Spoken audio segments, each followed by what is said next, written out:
था tert. Tert को मतलब होगा अकड़। वो टर्ट शब्द को प्रयोग करता हुआ एक कविता लिखी, एक टाइम होगा टर्ट।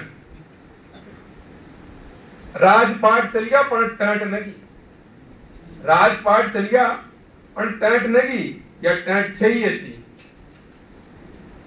कई राजा और कई रंग, कई राजा और कई रंग, कोई नबी न बख्शे टैंट बगाड़ दे बड़ियो बनायो काम, टैंट में बगड़ गई कतना की ही टापरिया, टैंट ही टैंट में भूखो सो गयो रात आदमी।